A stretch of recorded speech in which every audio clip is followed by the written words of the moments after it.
بسم اللہ الرحمن الرحیم۔ السلام علیکم ورحمۃ اللہ وبرکاتہ۔ الحمد للہ رب العالمین، والصلاۃ والسلام علی اشرف الانبیاء والمرسلین نبینا محمد وعلی آلہ واصحابہ اجمعین وبعد۔ یقول اللہ سبحانہ وتعالی اعوذ باللہ من الشیطان الرجیم یا ایھا الذین آمنوا انما المشرکون نجس فلا یقربوا المسجد الحرام بعد عامهم هذا وإن خفتم عائلة فسوف يغنيكم الله من فضله إن شاء إن الله عليم حكيم قاتلوا الذين لا يؤمنون بالله ولا باليوم الآخر ولا يحرمون ما حرم الله ورسوله ولا يدينون دين الحق حتى يعطوا الجزية عن يد وهم صاغرون۔ راجان اسلام، دین و بھائیوں، نوجوان دوستوں، احباب اور بزرگوں، قابل احترام ماں و بہنوں، عزیز بچوں، ماہ رمضان سے پہلے جو عقیدے توحید سے متعلق اور ایسے ہی شرک اور اس کے نقصانات، مشرکین کو دنیا میں آخرت میں ہونے والی سزاؤں کا اور ان پر آنے والے وبال کا جو تذکرہ چل رہا تھا، ماہ رمضان سے پہلے رمضان کی مناسبت سے اسے موقوف کر دیا گیا تھا، اور ماہ رمضان کے بعد پچھلے ہفتے میں وہ سلسلہ شروع ہونا تھا۔ کسی وجہ سے پچھلا درس نہیں ہو سکا۔ آج اللہ تبارک و تعالیٰ کی توفیق سے، اس کی نصرت سے مراد بیٹھی ہوئی ہے، اور وہ جو سلسلہ درس شرک کے نقصانات، مشرکین کے برے انجام اور ان کی وبال سے متعلق جاری تھا، اس کی کڑی آج اگلی کڑی انشاءاللہ تبارک و تعالیٰ آپ کے سامنے پیش کی جا رہی ہے۔ ہم نے اپنے بہت ساری مسائل، بہت سارے نقصانات، اضرار، وبال، عقوبات، سزائیں دنیوی اخروی مشرکین کے ساتھ، بدعقیدوں کے ساتھ جو کچھ ہونے والی ہے، ہم نے آپ نے پڑھا ہے۔ آج بھی انشاءاللہ تبارک و تعالیٰ اسی سلسلے کی ایک بات آپ کے سامنے اللہ کے کلام کی آیت کریمہ کی روشنی میں عرض کی جانی ہے۔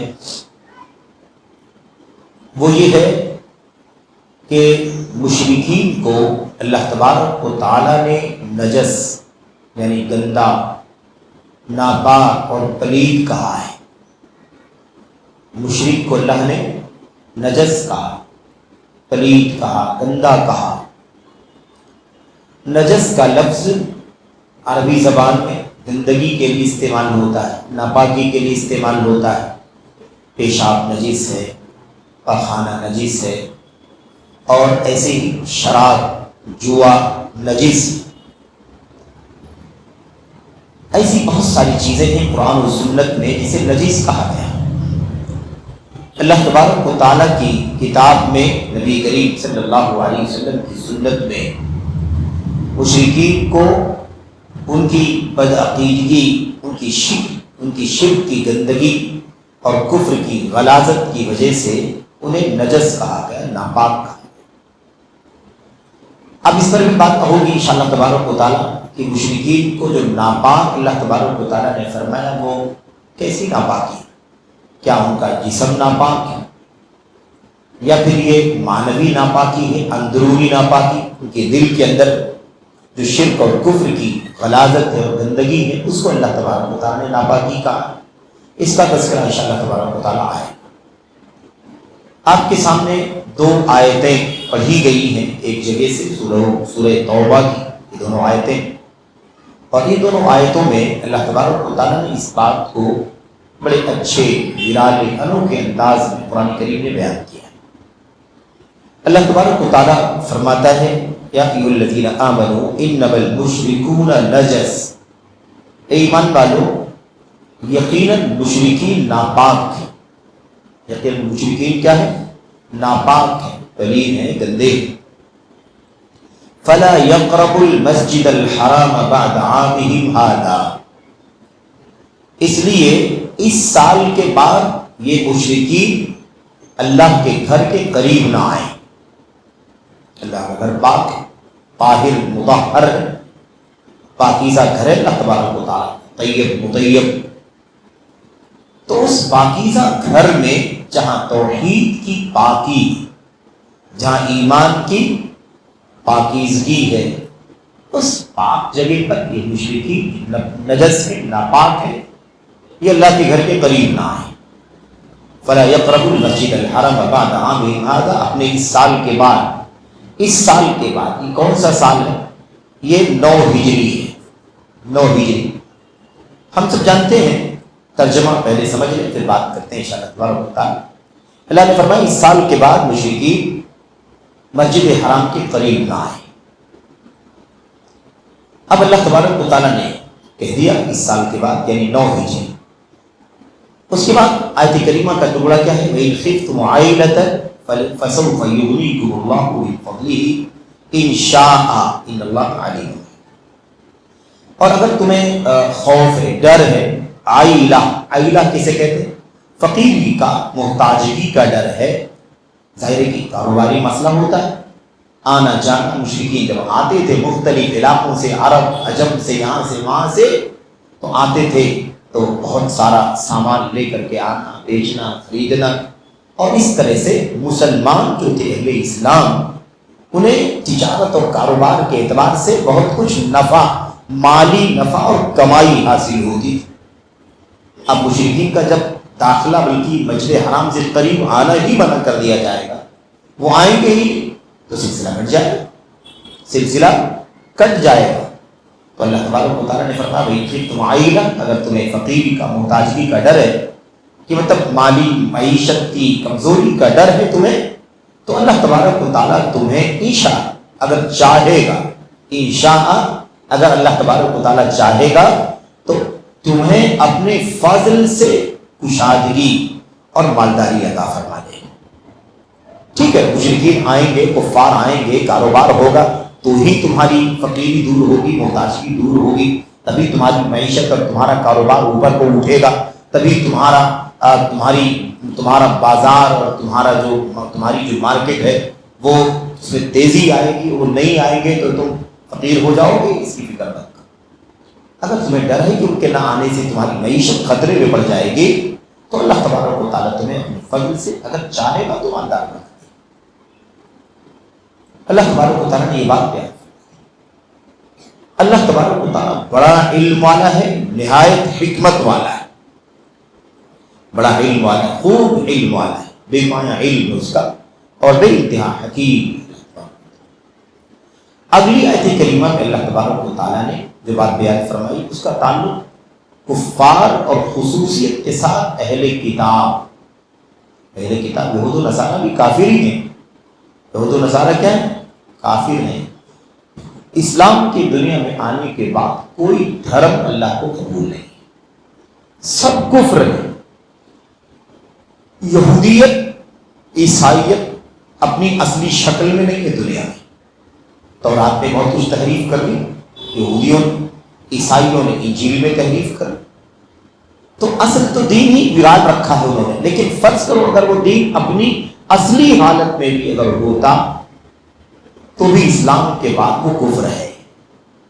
یعنی اگر کوئی سچا پکا یہودی ہو، تورات کی تعلیمات پر عمل کرتا ہو، تورات بگڑی ہوئی تورات نہیں، اصلی تورات، عیسائی کرسچن بگڑی ہوئی انجیل پر نہیں، بائبل پر بلکہ اصل انجیل پر، تو عیسیٰ علیہ السلام پر جو انجیل اللہ تبارک و تعالیٰ کی طرف سے اتاری، اگر وہ اپنے اصلی تورات پر، انجیل پر بھی قائم رہتے اور اسلام کے آنے کے بعد اسلام کو گلے نہ لگاتے، قرآن پر ایمان نہ رکھتے، ہمارے آپ کے نبی محمد رسول اللہ صلی اللہ علیہ وسلم پر ایمان نہ لاتے، تو سچی پکی یہودیت پر، عیسائیت پر رہنے کے باوجود بھی اسلام کی نظر میں وہ کافر اور مشرک ہوتے، کافر ہوتے، دائرہ اسلام سے باہر ہوتے، یعنی وہ جنت کے حقدار نہیں ہوتے. اس کے برخلاف ایک شخص عیسیٰ علیہ السلام کا امتی ہے سچا پکا، ایک شخص موسیٰ علیہ السلام کا امتی ہے سچا پکا، اور پھر وہ اسلام سے بھی سرفراز ہوا، اسے اسلام بھی ملا. اللہ کے نبی صلی اللہ علیہ وسلم تشریف لے آئے، آپ کی نبوت مل گئی، رسالت ملی، قرآن اترا، اور اس نے اللہ کے نبی محمد رسول اللہ صلی اللہ علیہ وسلم کو بھی تسلیم کیا، پر بھی ایمان لایا، قرآن کریم بھی ایمان لایا، دین اسلام کو گلے لگا لی، تو اس کے لیے دوہرا اجر ہے، اس کے لیے دوہرا اجر۔ آپ دیکھیں اسلام کی عظمت، اس کا مقام، اس کی بلندی دے، اسے مانو گے تو پچھلا والا بھی شمار کیا جائے، اور اسے نہیں مانو گے تو پچھلا والا بھی نہیں اور یہ بھی نہیں، کافر مانے جاؤ۔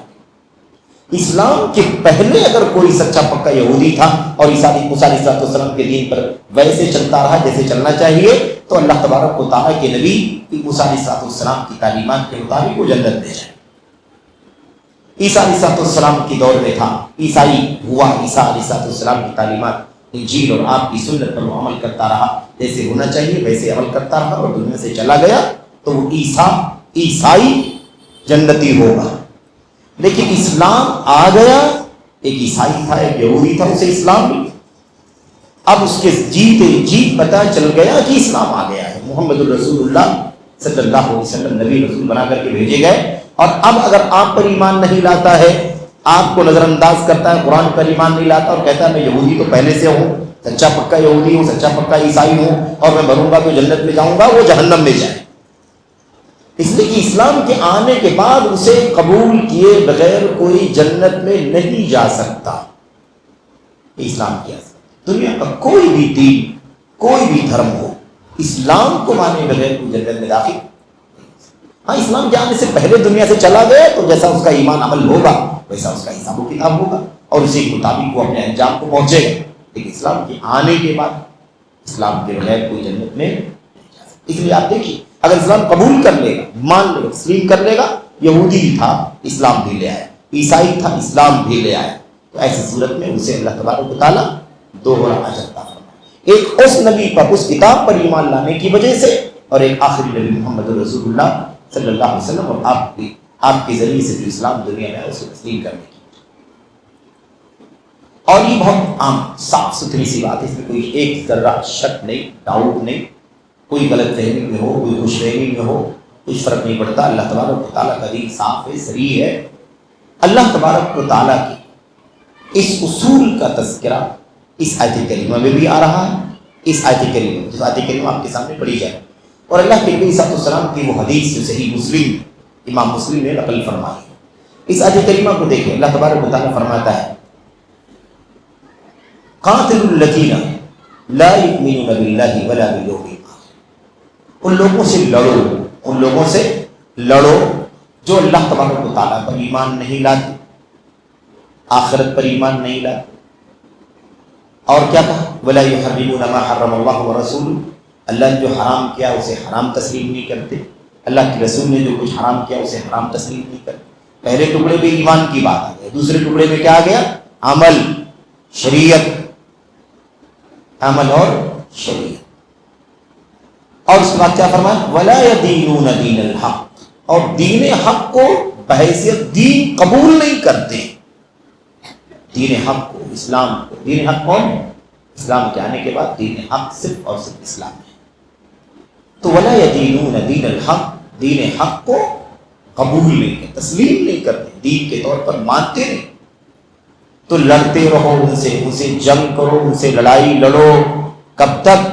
حتی یعطوا الجزیۃ عن ید وہم صاغرون، یہاں تک کہ وہ دوسرے آپشن کو تسلیم کر لیں، اسلام نہیں لاتے، دوسرا آپشن کیا ہے؟ یہاں تک کہ وہ جزیہ دیں، ٹیکس ادا کریں اسلام کو، اسلامی نظام کو، اسلامی حکومت کو، اسلامی ریاست کو، مسلمانوں کے خلیفہ کو، حاکم کو، بادشاہ کو، ولی امر کو، جو بھی کہہ لیں، جو بھی کہہ لیں، مسلمانوں کے حاکم کو کیا کرنا ہو؟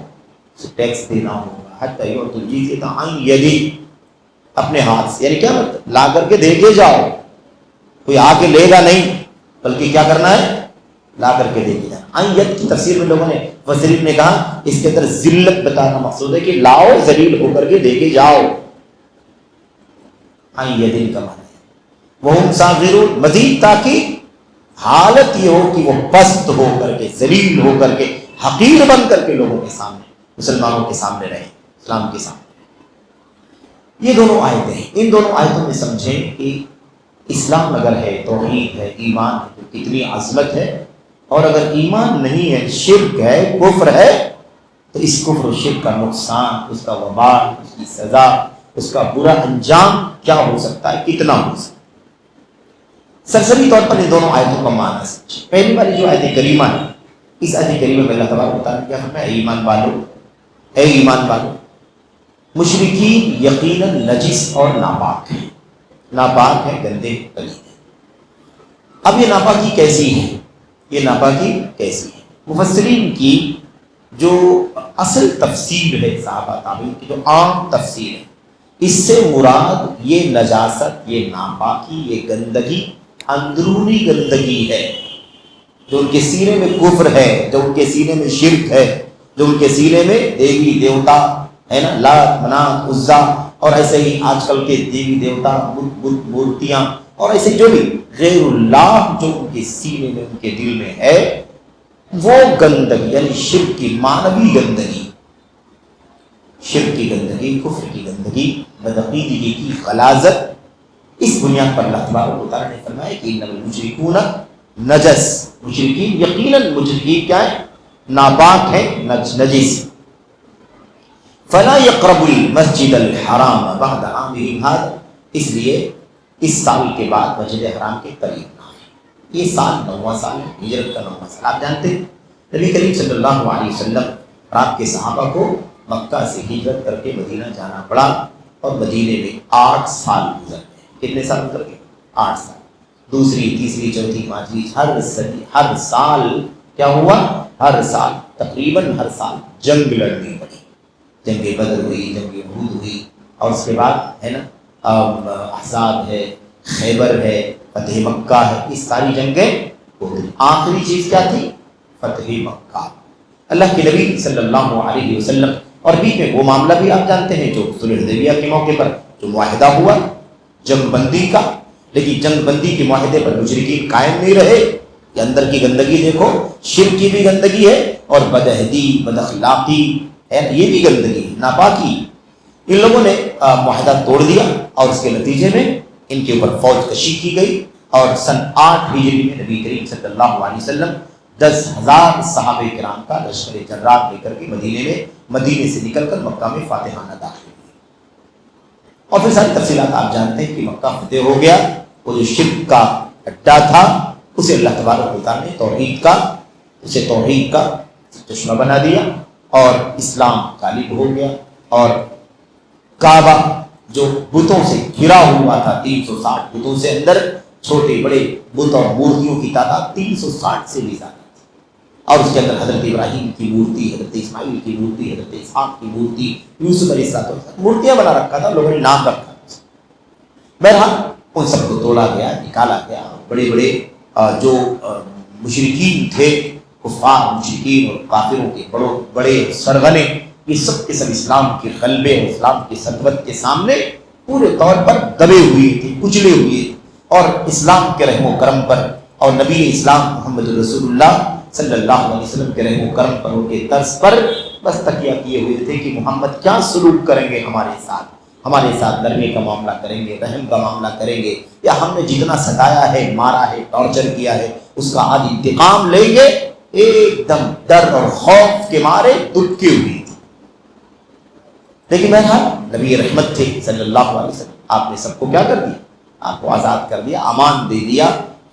یہاں چلا جائے امان، اور فلاں کے گھر میں چلا جائے امان، فلاں کے گھر میں چلا جائے امان، یعنی اللہ کے نبی صلی اللہ علیہ وسلم نے اللہ کی طرف سے امان اور بچاؤ کے لیے اعلان کر دیا۔ آپ نے گویا کہ سب کو معاف ہی کرنا تھا۔ اللہ کے نبی علیہ السلام کے سوائے چند جرم پیشہ اور فساد کے سرغنوں کا مسئلہ تھا، ان کے بارے میں اللہ کے نبی نے فرمایا تھا کہ اگر یہ خانہ کعبہ کا خلاف بھی پکڑ کر کے پناہ مانگیں گے تو بھی نہیں بخشے جائیں گے، اور انہیں بہرحال ہر صورت میں قتل کیا جائے گا۔ اب وہ تفصیلات ہیں، ہمیں اس میں نہیں جانا ہے۔ فتح مکہ کی جو سیرت کا جو حصہ ہے اسے پڑھیں، ساری باتیں آپ کے سامنے آ جائیں۔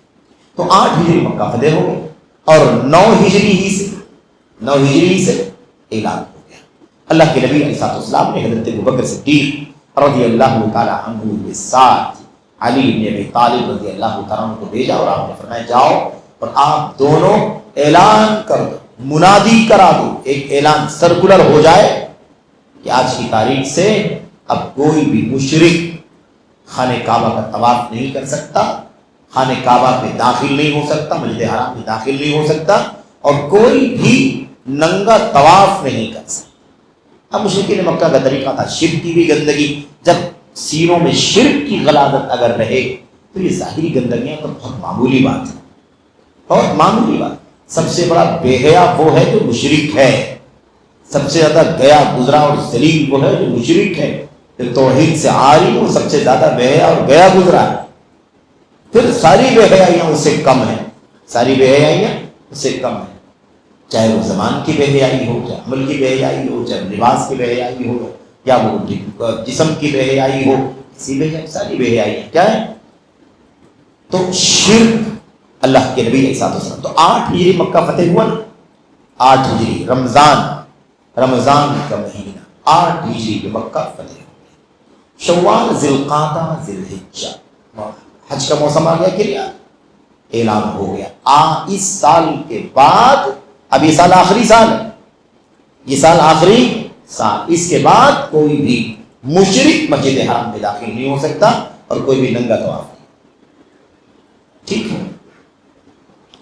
یہ اعلان ہو گیا، یہ معاملہ بالکل صاف ہو گیا کہ بھائی اب اسلام ہی اسلام ہے، توحید ہی توحید ہے، جو کچھ نظام چلے گا اللہ کی کتاب کا، اللہ کے نبی صلی اللہ علیہ وسلم کی سنت کا چلے گا، اور بقیہ رہی بات اسلام کے اندر جو رواداری کا دائرہ ہے انسانیت کی بنیاد پر، وہ اپنی جگہ قائم ہے، اور یہ رواداری ہی ہے کہ اسلامی نظام کے اندر غیر مسلموں کو آنے کے لیے معاہدے کے ساتھ آنے کی اجازت دیتا ہے، ذمے کے ساتھ رہنے کی اجازت دیتا ہے، شرط یہ ہے کہ وہ ضابطے کی خلاف ورزی نہ کریں اور کسی بھی طرح کا ایسا قدم نہ اٹھائیں جس سے اسلام کو، مسلمانوں کو نقصان پہنچے، اور وہ رہے اسلام کے نظام، اسلامی حکومت کے اندر ایک معاہدے کے ساتھ، ایک ذمے کے ساتھ، ایک امان کے ساتھ رہے، اور اسلامی نظام کے احکام کی خلاف ورزی نہ کرے، اسلام کے خلاف، مسلمانوں کے خلاف کسی بھی طرح کی سازش ہرگز نہ کرے، اجازت، یہ بھی رواداری اسلام کی ہے کہ نہیں؟ اور اگر ایسا نہیں کرنا چاہتے، نہیں مطلب زبردستی رہنا چاہتے ہو، نہیں ممکن ہے، پھر آپ کو ٹیکس دے کر رہنا پڑے، آپ کو ٹیکس دینا پڑے گا، جو بھی نظام نافذ ہوگا، یا تو اسلام لا کر کے مسلمان ہو جاؤ، جو مسلمانوں کو ملے گا وہ آپ کو بھی ملے گا، جو حقوق ان کے وہی حقوق آپ کو بھی ملیں گے، اور نہیں تو اسلامی نظام کے تابع ہو کر کے، ذلیل ہو کر کے رہو۔ تیسری چیز، اگر یہ بھی منظور نہیں ہے تو پھر تو میدان کارزار میں تہتے ہو جاؤ، اسلام کا۔ بہرحال تو اللہ تبارک و تعالیٰ نے فرمایا کہ اس سال کے بعد اس سال کے بعد وہ 9 ہجری ہے، وہ 9 ہجری، تو 9 ہجری میں جو حج ہوا اس کے بعد ختم کر دیا گیا۔ اب یہاں پر آپ سمجھیں اس نجاست اور گندگی سے مراد اندرونی گندگی، شرک کی گندگی، کفر کی گندگی، جبکہ مفسرین کی ایک تعداد ایسی ہے جس میں تابعین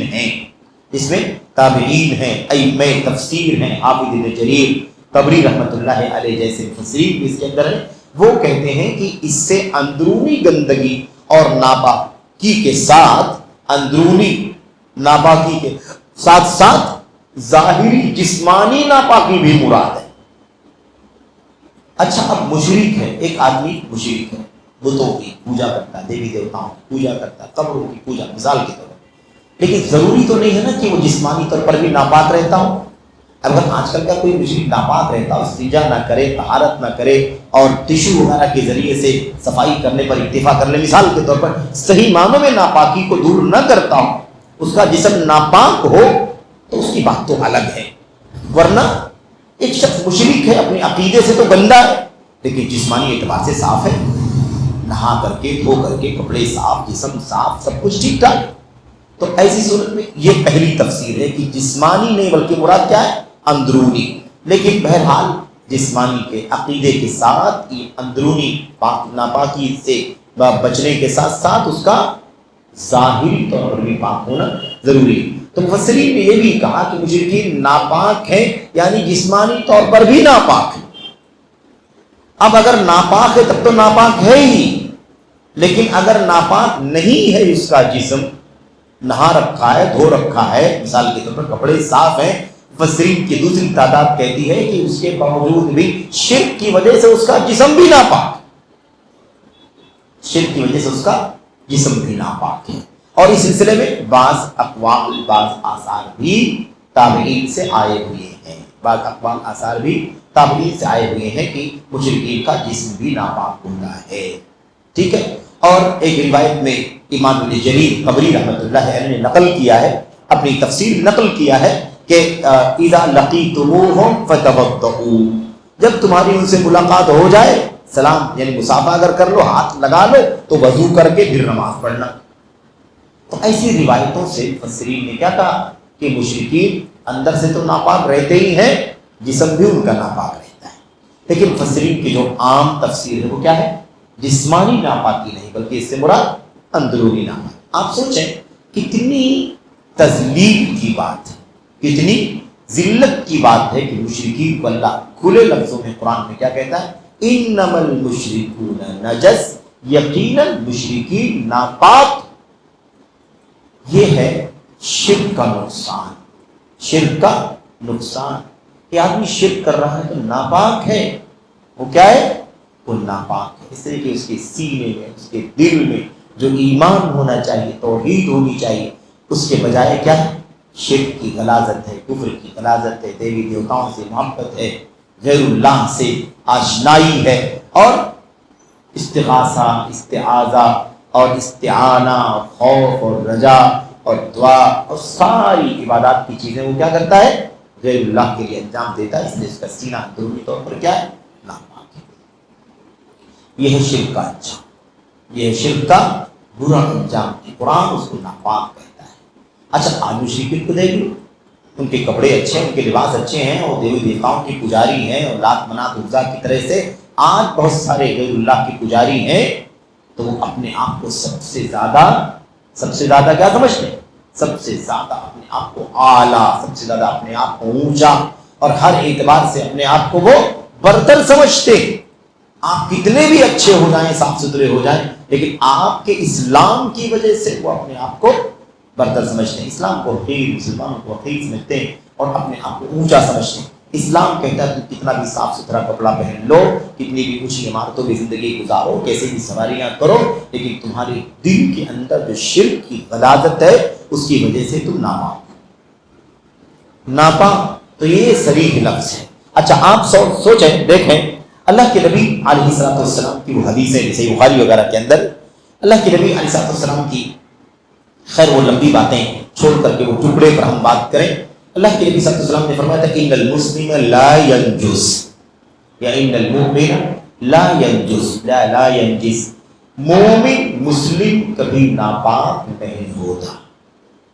یہ دیکھا اسی آیت کریمہ کے بالکل معنی کی وضاحت ہے یہاں کہ وہ مشرک اپنے شرک کی وجہ سے ناپاک ہے اور مومن اپنے اسلام اور ایمان کی وجہ سے پاک ہے.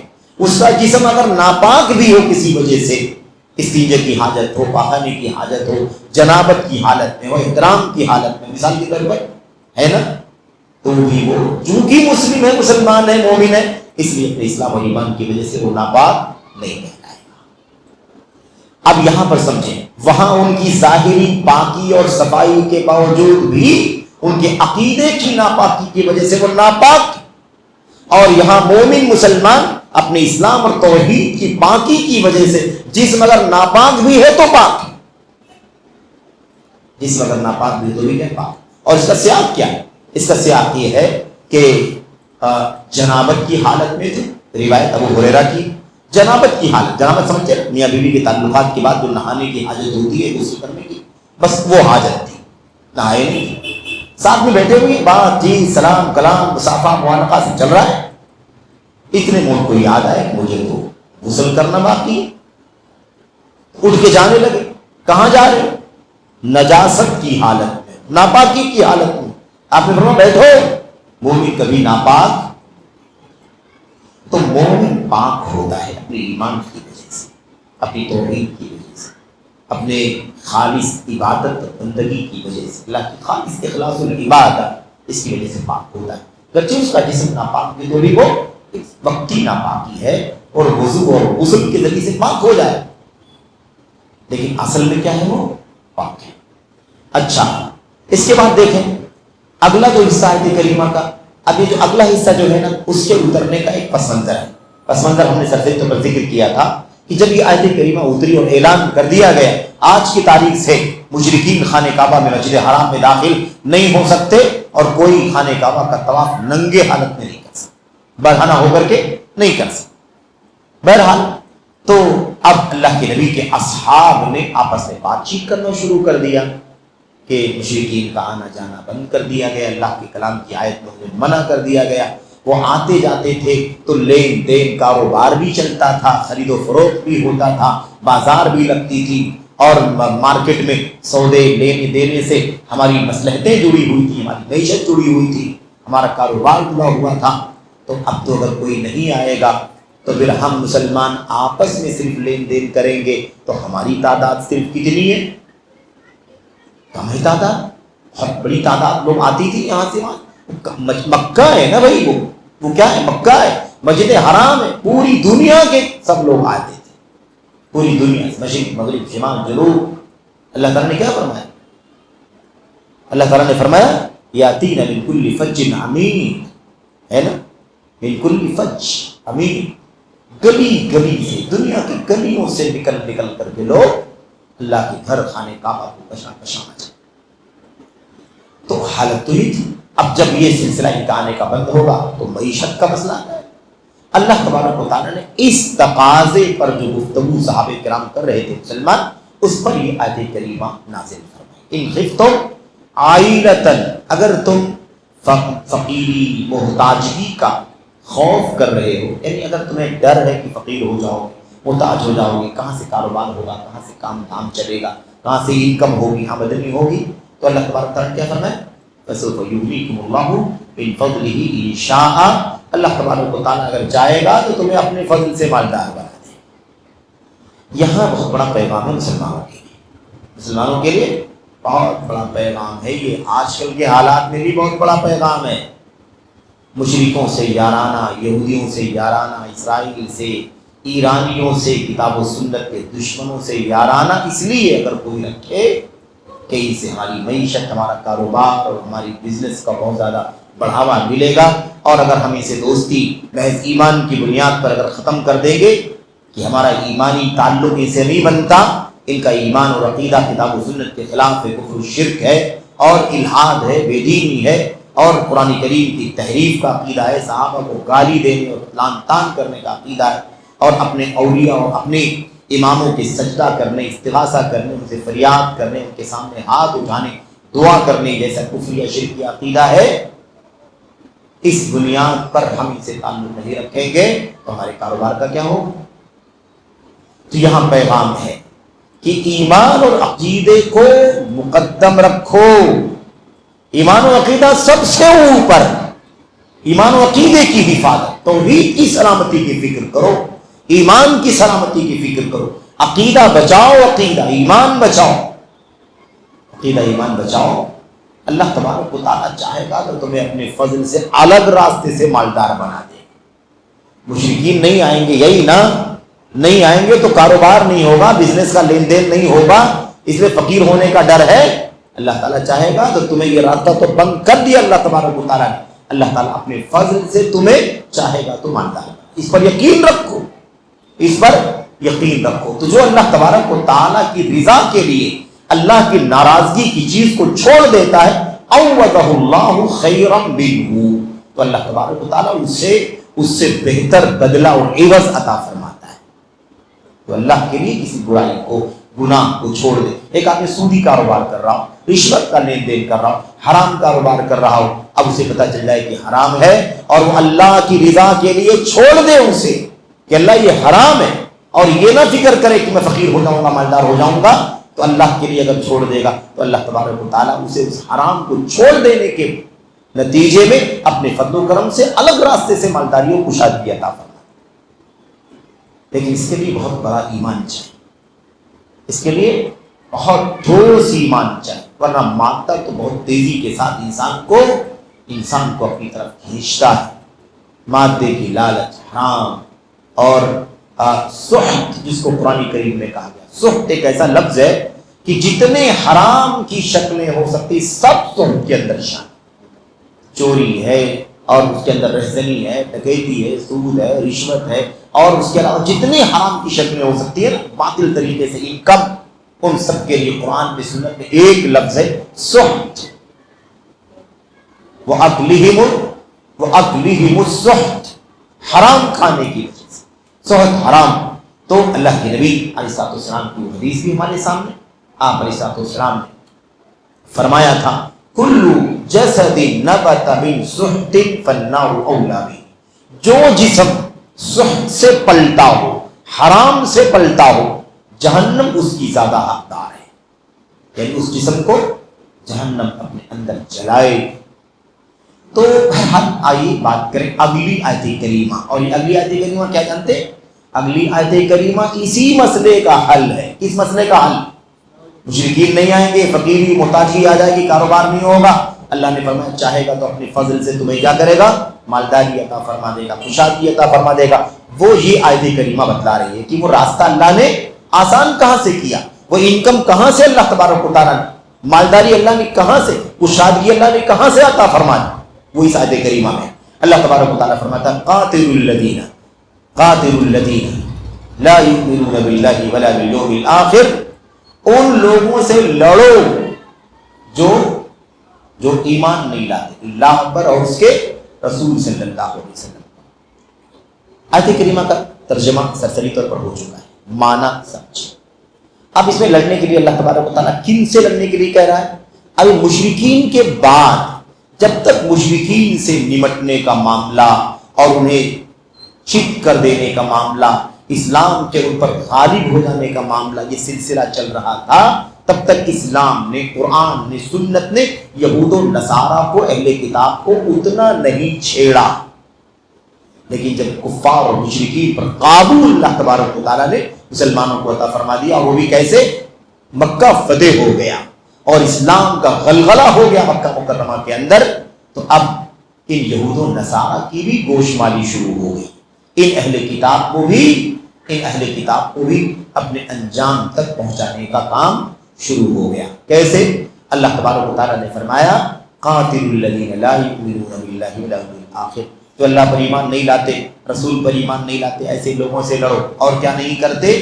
اللہ نے جس چیز کو حرام کہا اس کو حرام نہیں سمجھتے, اللہ کے رسول نے جس کو حرام کہا اس کو حرام نہیں سمجھتے. تو جو لوگ اللہ اس کے رسول پر ایمان نہیں لاتے, جو لوگ اللہ اس کے رسول کے حرام کی کردہ, حرام کی ہوئی چیزوں کو حرام نہیں سمجھتے, ولا یدینون دین الحق, اور اللہ کے دین حق کو اپناتے نہیں, اختیار نہیں کرتے, اللہ کے دین حق کو نہیں اختیار کرتے. تین باتیں اللہ تبارک و تعالیٰ نے بیان فرمائی. اللہ کہ من الذین اوتوا الکتاب, من الذین اوتوا الکتاب, یہ کون لوگ ہیں؟ ان کی بات چل رہی ہے جن کو کتاب دیا گیا, اہل کتاب. اہل کتاب ہیں یہ, نام تورات کا, انجیل کا, نام حضرت موسیٰ علیہ السلام کا اللہ کے کلیم, اور نام حضرت عیسیٰ علیہ السلام کا جن کو اللہ نے زندہ اٹھا لیا, نام نبی کا اللہ کی اتاری ہوئی کتابوں کا. لیکن اسی تورات میں اللہ نے کہا ایک نبی آنے والا ہے جس کا نام احمد ہوگا, محمد ہوگا, جس کی صفت یہ ہوگی, جس کا حلیہ ایسا ہوگا, جس کا مذاقتہ ایسا ہوگا, جس کے بال ایسے ہوں گے, جس کا ناک نقشہ ایسا ہوگا, جو یہاں رہے گا, ہجرت کر کے فلاں جگہ جائے گا. ساری کیفیت اللہ تبارک و تعالیٰ نے اپنے نبی کی سیرت کے حوالے سے, شمائل کے حوالے سے, صفات کے حوالے سے تورات کے اندر بھی اور انجیل کے اندر بھی, مکتوباً عندہم فی التوراۃ والانجیل, تورات میں بھی لکھا ہوا اور انجیل میں بھی لکھا ہوا.